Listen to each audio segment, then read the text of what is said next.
Imagine a busy street in India, filled with rickshaws, cars, and pedestrians.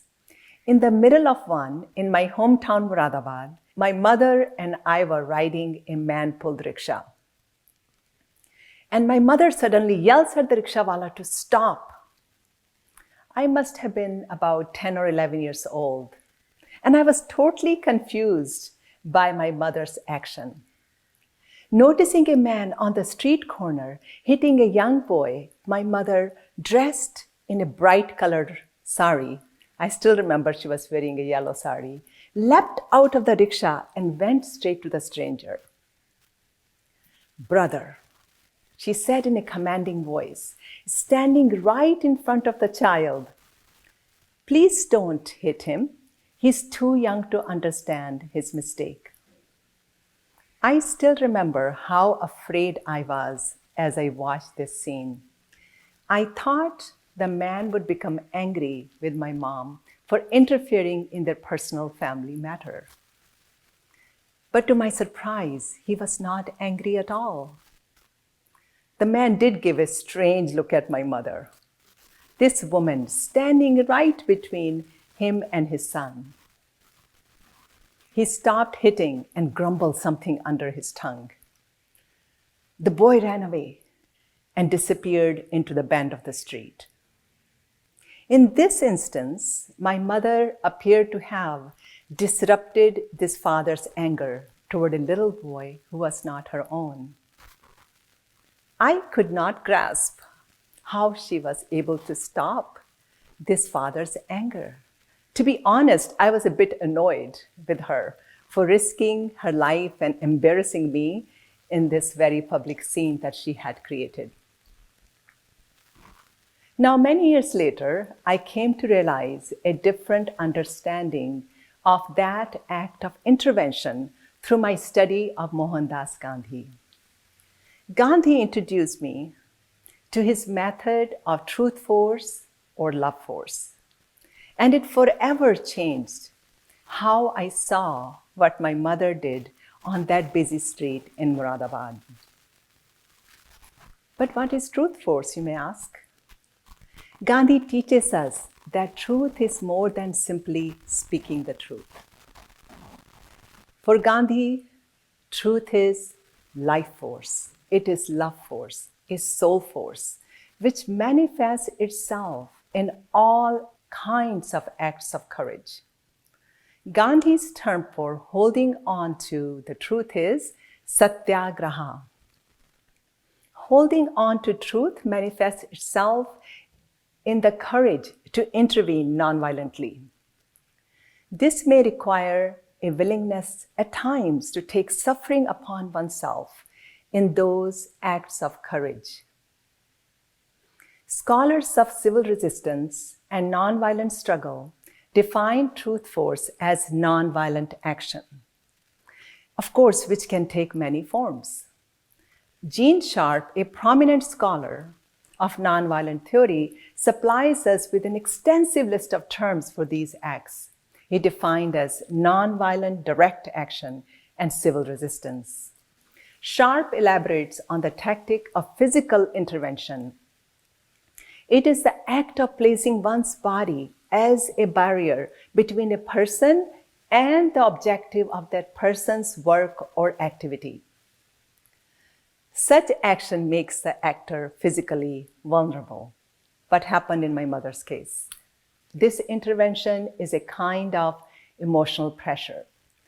While Sharp provides theoretical interpretation, Bell Hooks, a feminist thinker, classifies such interventions in terms of love that is in action.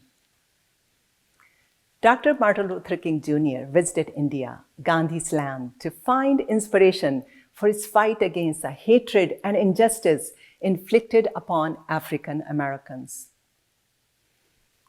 He connected nonviolent action with Jesus' ethic of love. King preached that love is the only force that is capable of transforming an enemy into a friend. Think about that. Throughout Dr. King's life, he was humiliated, imprisoned, and attacked but he never wavered from his commitment to the force of truth and love. In 1962, and at an event, Dr. King was thrown a blow on his jaw by a white man. His name was James, who was angered by the idea of desegregation and interracial marriages. When an angry crowd lunged at James, a brave African-American woman threw her arms around him and shouted, "Don't hurt him. Can't you see he's disturbed? We have to love him."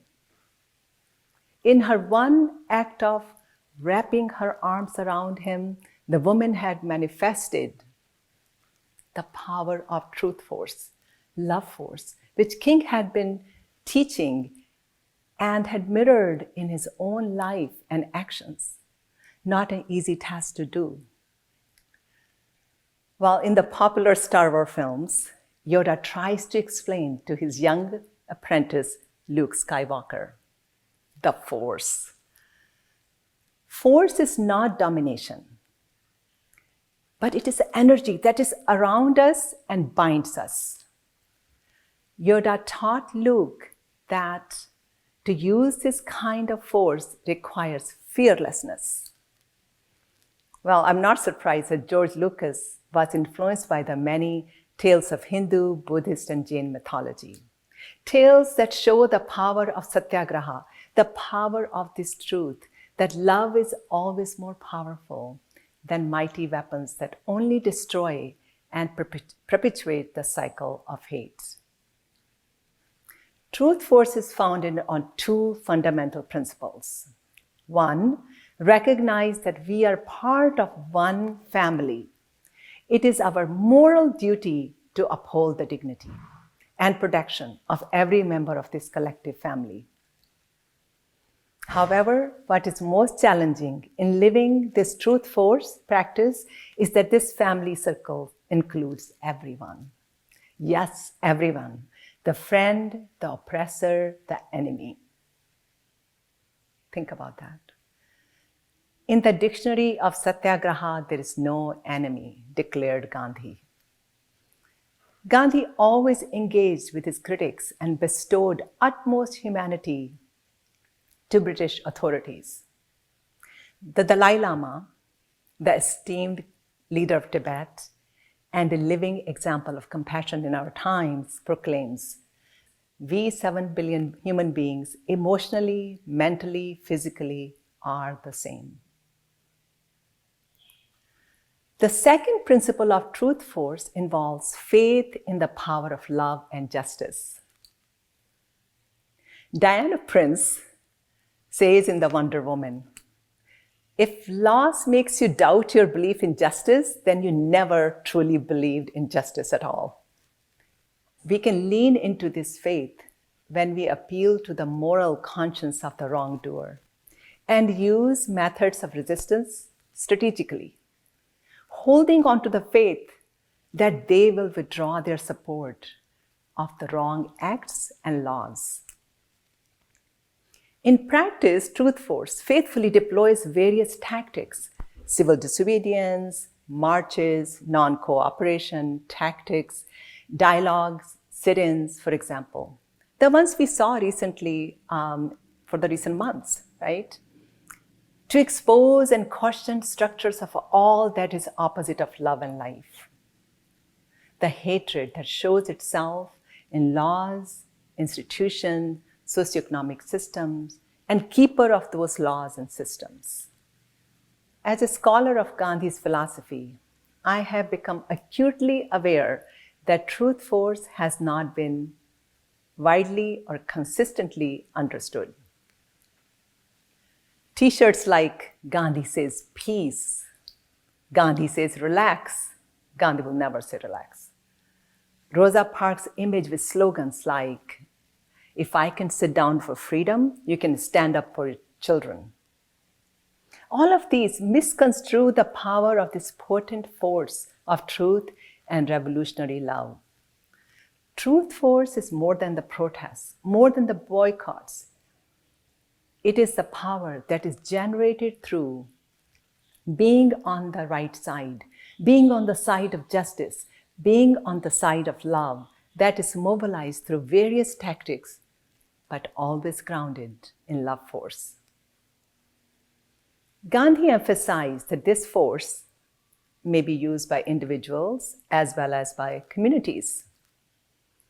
It may be used as well in political as in domestic affairs. So when I was 18, 19 years old, each time a prospective suitor came to our home, I became upset and humiliated. It was not the traditional custom of arranged marriage I found upsetting because it served its purpose. I really wanted to pursue higher education, and marriage would mean the end of my schooling and a career I dreamed of. I also found certain social norms dishonorable. Well, I argued with my elders in the family, reminding them of their own legends of learned and independent women in Hindu traditions, and questioned this custom that I saw as unjust and dehumanizing. Of course, I did all that with love. As a young woman, I had not yet studied the methods of truth force, but I considered it immoral to reject a girl because of her skin color or because she could not bring a big dowry. Even though it was unconventional to question the marriage traditions, my elders realized the truth of my repulsion for these systems. Truth force prevailed, and I went on to pursue higher education. Of course, they supported me in this journey. Now I stand here before you, and back home, systems have begun to change. Truth force across political as well as personal lives has the potential to transform our social norms of division and hatred into ones of genuine mutual respect, dignity, justice, and love. Having witnessed the forces of hate and violence, remember the Wonder Woman film? Diana Prince proclaims, "Now I know that only love can truly save the world. So I stay, I fight, and I give for the world I know can be. A world in which we realize that we are interconnected members of one human family and carry truth force within us. We may not understand this truth force. This force surrounds us all. Yoda did not give Luke the force. He taught him to awaken the force that was already present in him. We have countless opportunities to embrace truth force in our daily lives, our domestic affairs, our professional contexts, and our interpersonal relationships.